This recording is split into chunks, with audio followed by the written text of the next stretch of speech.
Assalamualaikum warahmatullahi wabarakatuh. Selamat pagi teman-teman. Kembali lagi pada video pembelajaran pendidikan agama Islam tentang meraih kasih Allah Subhanahu wa taala dengan ihsan.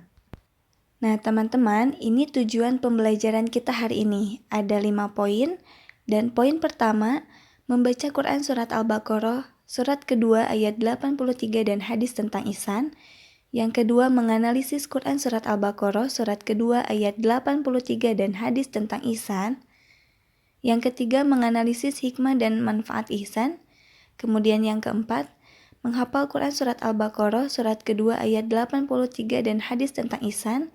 Kemudian yang kelima, menunjukkan sikap kritis sebagai implementasi dari pemahaman Quran Surat Al-Baqarah Surat kedua ayat 83 dan hadis tentang ihsan. Sebelum kita ke inti pembelajaran, yuk simak dulu video berikut ini. Selamat menyaksikan. Hanya karena kebaikan atau ihsan Allah Subhanahu wa taala kepada manusia, Dia ciptakan alam dan segala isinya untuk manusia. Lautan dengan aneka ragam ikannya, hutan dengan aneka satuannya, dan semua yang mengitari kita dengan segenap flora dan faunanya untuk kita manusia. Dan karena ada kedua orang tua, kita semua terlahir ke dunia ini dengan kasih keduanya yang tiada batas kita dibelai dengan segala daya yang dimiliki keduanya. Kita diharap tumbuh dan menjadi kuat. Tak ada kata lelah untuk memenuhi hajat kita, meski harus kehabisan nafas mereka. Jika demikian masalahnya, apa tidak semestinya kita bersujud dengan tulus hanya kepada Allah Subhanahu wa taala atas segala yang dianugerahkan kepada kita? Apa tidak seharusnya pula kita memberikan bakti kita setuntas-tuntasnya kepada orang tua kita? Jika semua itu adalah kebaikan, maka tidak ada lain yang harus kita lakukan untuk Allah Subhanahu wa taala dan orang tua kita kecuali kebaikan. Bukankah balasan kebaikan adalah kebaikan pula? Quran Surat Ar-Rahman ayat 60. Semoga setelah menyimak video tadi, teman-teman memiliki gambaran mengenai makna dari ihsan. Selanjutnya kita akan mengkritisi di sekitar kita. Anak yatim perlu disantuni. Sejalan dengan pernyataan tersebut, banyak orang meminta-minta mengatasnamakan anak yatim atau panti yatim. Nah, bagaimanakah komentarmu melihat kondisi demikian? Silahkan tulis komentarmu di buku tugas. Selanjutnya, pengertian ihsan. Barangkali teman-teman di sini ada yang sudah mengetahui makna dari ihsan. Nah, dari sisi kebahasaan, kata ihsan berasal dari kata kerja fi'il. Hasuna yahsunu hasanan, artinya baik. Kemudian mendapat tambahan hamzah di depannya menjadi ahsana yuhsinu ihsanan, artinya memperbaiki atau berbuat baik. Sedangkan ihsan menurut istilah adalah qala anta budallah ka'annaka tarahu fa illam takun tarahu fa innahu yarak. Artinya, Rasulullah Shallallahu alaihi wasallam bersabda, kamu beribadah kepada Allah seolah-olah kamu melihatnya. Jika kamu tidak melihatnya, maka sesungguhnya Ia melihatmu. Dengan kata lain, ihsan adalah beribadah dengan ikhlas, baik yang berupa ibadah khusus seperti sholat, puasa, zakat, maupun ibadah umum seperti aktivitas kita dalam kehidupan sosial. Semua kita lakukan dengan ikhlas, itulah yang dinamakan dengan ihsan. Perintah berbuat ihsan adalah berdasarkan firman Allah Subhanahu wa taala dalam Quran Surat Al-Baqarah Surat kedua ayat 83 yang berbunyi, A'udzu billahi minasyaitonir rajim. Bismillahirrahmanirrahim. Wa idza akhadna mitsaqa bani Israila la ta'buduna illallaha wa bil walidaini ihsana wa dzil qurba wal yatama wal masakin wa qulu linnasi husna wa aqimus sholata wa atuz zakata summa tawallaitum illa qalilan minkum wa antum mu'ridun. Shadaqallahul azim. Yang artinya, dan ingatlah ketika kami mengambil janji dari Bani Israel, janganlah kamu menyembah selain Allah Subhanahu wa Ta'ala, dan berbuat baiklah kepada kedua orang tua, kerabat, anak-anak yatim, dan orang-orang miskin, dan bertutur katalah yang baik kepada manusia, laksanakanlah sholat dan tunaikanlah zakat. Tetapi kemudian kamu berpaling atau mengingkari, kecuali sebagian kecil dari kamu, dan kamu masih menjadi pembangkang. Ada beberapa poin yang terkandung dalam ayat tersebut. Yang pertama yaitu Allah mengingatkan Nabi Muhammad SAW untuk tidak menyembah sesuatu selain Allah Subhanahu wa Ta'ala. Poin kedua yaitu disusul dengan perintah berbuat baik kepada orang tua. Amal kebajikan tertinggi karena melalui kedua orang tua itulah Allah Subhanahu wa Ta'ala menciptakan manusia. Di poin ketiga, Allah Subhanahu wa Ta'ala juga menyebutkan hak orang-orang yang memerlukan bantuan, di antaranya anak yatim dan orang miskin.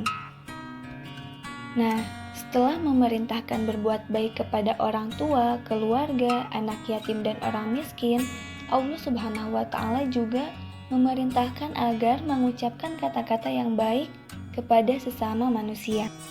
Kemudian di poin kelima, Allah Subhanahu wa Ta'ala juga memerintahkan kepada Bani Israel agar melaksanakan sholat dan menunaikan zakat. Nah, ruh sholat itu adalah keikhlasan dan ketundukan kepada Allah Subhanahu wa Ta'ala. Maksudnya, ketika kita sholat, ketika raga kita sholat, jiwa kita pun harus ada di sana. Kita mengerjakan sholat dengan hati yang tenang dan juga fokus kepada sholat kita. Tanpa ruh itu, sholat tidak ada maknanya. Orang-orang Bani Israel mengabaikan ruh tersebut dari dulu hingga turun Al-Quran, bahkan sampai sekarang. Demikian juga dengan zakat. Kewajiban zakat bagi kaum Bani Israel juga mereka ingkari. Hanya sedikit orang-orang yang mau mentaati perintah Allah Subhanahu wa Ta'ala pada masa Nabi Musa dan pada setiap zaman. Next, hadis tentang perintah berbuat ihsan adalah sabda Rasulullah SAW. Berikut dari Syaddad bin Aus bahwa Rasulullah SAW bersabda, Bismillahirrahmanirrahim. Dari Syaddad bin Aus bahwa Rasulullah SAW bersabda, Innallaha katabal ihsan ala kulli syai'in fa idza qataltum fa ahsinu qitlah fa idza dzabhtum fa ahsinu dzabhah wal yuhidda ahadukum syafratah wal yurih dzabihatah. Artinya, sesungguhnya Allah telah mewajibkan berbuat ihsan atas segala sesuatu. Maka apabila kamu membunuh, hendaklah membunuh dengan cara yang baik. Dan jika kamu menyembelih, maka sembelihlah dengan cara yang baik dan hendaklah menajamkan pisaunya dan menyenangkan hewan sembelihnya. Hadis riwayat Muslim. Dalam hadis di atas, Rasulullah menegaskan bahwa sikap dan perilaku ihsan itu diperintahkan oleh Allah Subhanahu wa Ta'ala dalam semua bidang kehidupan. Dalam hadis ini, Rasulullah SAW memberikan contoh lain tentang cara berlaku ihsan. Misalnya, jika harus membunuh dalam peperangan, maka harus dilakukan dengan baik, dilakukan dengan karena Allah Subhanahu wa Ta'ala, bukan karena dendam atau yang lain. Dan tidak pula menganiayanya, bahkan jika musuh menyerah, maka tidak boleh dibunuh. Kemudian, pada bagian akhir dari hadis Rasulullah SAW mengajarkan cara berlaku ihsan kepada binatang dengan menjelaskan adab menyembelih, yaitu agar pisau ditajamkan dan binatang yang mau disembelih pun dibuat senang dengan memberikan makan yang cukup. Dan jika binatang saja harus diperlakukan demikian, apalagi sesama manusia. Nah, di slide berikutnya kita akan belajar sedikit mengenai tajwid dari Quran Surat Al-Baqarah ayat 83.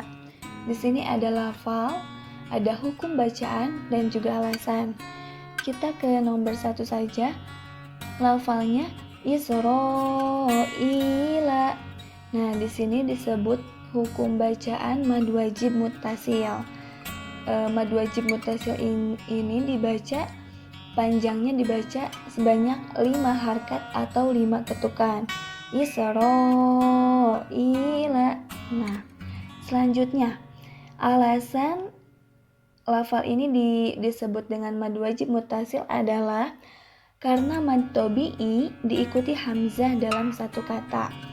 Mad tabi'i ini ada 3 hurufnya, yaitu alif, waw, dan juga iya. Nah, ketika huruf ketiga mad tabi'i ini diikuti dengan hamzah dalam satu kata, maka hukum bacaannya disebut mad wajib muttasil. Di nomor 2 yaitu lafal wabil walidaini. Hukum bacaannya adalah madlin. Disebut madlin karena fathah diikuti huruf ya sukun. Nah, jadi ini huruf madlinnya daini. Ada huruf ya sukun, sebelumnya berharkat fathah. Nah, teman-teman, huruf madlin ini ada 2, yaitu ya sukun dan waw sukun. Dinamakan madlin apabila sebelumnya ada huruf yang berharkat fathah. Selanjutnya di nomor 3 yaitu lafal ihsana. Hukum bacaannya adalah mad iwad. Alasannya tanwin fathah dibaca waqaf. Ini di sini ada huruf na dengan harkat tanwin dan di depannya ada huruf alif. Ini disebut dengan hukum bacaan mad iwad. Cara membacanya ihsana. Selanjutnya di nomor 4, di sini ada lafal qalilam minkum. Nah, dalam kalimat ini terdapat 2 hukum bacaan tanwin yang disebutkan, yaitu idgham bigunah. Lam, nah ini yang disebut dengan idgham bigunah. Alasannya yaitu tanwin diikuti huruf mim. Kita bisa lihat di sini ada huruf la dengan harkat tanwin dan di depannya adalah huruf mim. Cara membacanya qalilam. Kemudian hukum bacaan yang kedua di sini ada ikhfa, yaitu mil. Nah, di sini adalah ikhfa mil. Alasan disebut ikhfa yaitu ada nun sukun diikuti huruf kaf dan cara membacanya mil. Seperti itu. Qalilam milkum. Selanjutnya di nomor 5 yaitu mu'ridun. Hukum bacaannya yaitu mad arid disukun. Alasannya karena mad tabi'i dibaca waqaf. Teman-teman bisa lihat di sini ada huruf mad yaitu waw. Waw sukun, sebelumnya ada huruf berharkat dhamma. Mu'ridun. Selanjutnya ruang lingkup ihsan. Yang pertama, ihsan kepada Allah Subhanahu wa taala. Ikhlas dalam beribadah kepada Allah Subhanahu wa taala, baik ibadah mahdah atau ghair mahdah. Seperti sholat, kita melaksanakan sholat harus dengan rasa ikhlas karena Allah Subhanahu wa taala, bukan karena orang lain yang menyuruh kita atau orang tua kita yang menyuruh, tapi kita melaksanakan sholat dengan keinginan hati kita sendiri. Lalu kita melaksanakan sholat dengan ikhlas dan juga penuh dengan kekhusyuan. Ruang lingkup ihsan yang kedua yaitu ihsan kepada sesama makhluk Allah Subhanahu wa taala, seperti ihsan kepada orang tua. Berbuat ihsan kepada orang tua yaitu memelihara dan menjaga mereka dengan sepenuh hati serta memenuhi semua keinginan mereka selama tidak bertentangan dengan aturan Allah Subhanahu wa taala. Kemudian ihsan kepada kerabat karib, artinya kita menjalin hubungan baik dengan karib kerabat adalah bentuk ihsan kepada mereka, atau kita tidak memutuskan tali silaturahmi dengan kerabat kita yang lainnya. Menjaga silaturahmi ini merupakan kunci mendapatkan keriduan Allah Subhanahu wa Ta'ala, sebab paling utama terputusnya hubungan seorang hamba dengan Tuhannya adalah karena terputusnya hubungan silaturahmi.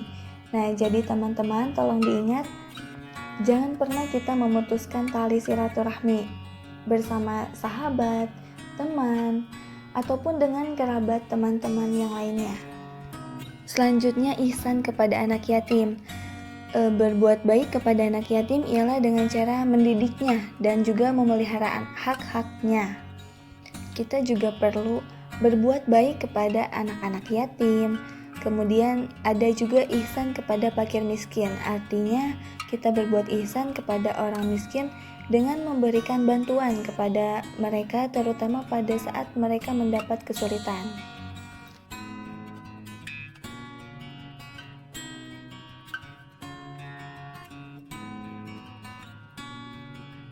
Lalu, apa hikmah dan manfaat ihsan? Nah, teman-teman, berbuat baik, ihsan kepada siapapun akan menjadi sebab terjadinya balasan dari kebaikan yang dilakukan. Karena demikianlah Allah Subhanahu wa Ta'ala menjadikan aturan bagi makhluknya bahwa kebaikan akan dibalas dengan kebaikan juga. Nah, jadi teman-teman, ketika kita berbuat baik, kemudian dengan rasa ikhlas atau ihsan, insya Allah Allah Subhanahu wa Ta'ala akan memberikan kebaikan pula kepada kita. Nah, selanjutnya, bagaimana kita menerapkan perilaku mulia? Nah, teman-teman, di sini ada banyak cara untuk kita terapkan dalam kehidupan sehari-hari. Di antaranya, melakukan ibadah seperti sholat, zikir, dan sebagainya dengan penuh kekhusyuan dan keikhlasan. Kemudian yang kedua, birrul walidain, artinya berbuat baik kepada kedua orang tua dengan mengikuti semua keinginannya jika memungkinkan, dengan syarat tidak bertentangan dengan aturan Allah Subhanahu wa Ta'ala. Kemudian, menjalin hubungan baik dengan kerabat, lalu menyantuni anak yatim dan fakir miskin, berbuat baik kepada tetangga, kemudian berbuat baik kepada teman sejawat, membalas semua kebaikan dengan yang lebih baik. Lalu, membalas kejahatan dengan kebaikan, bukan dengan kejahatan serupa. Jika ada orang yang berbuat jahat misalkan kepada kita, alangkah baiknya kita untuk mendoakannya. Jangan sampai kita menyimpan dendam ataupun niat untuk berbalas dendam. Lebih baik kita doakan saja semoga Allah memberikan hidayah kepadanya atau kepada orang yang berbuat jahat tersebut. Lalu, berlaku baik kepada binatang dengan memelihara atau memperlakukannya dengan baik. Lalu, menjaga kelestarian lingkungan baik daratan maupun lautan dan tidak melakukan tindakan yang merusak. Baiklah, terima kasih teman-teman.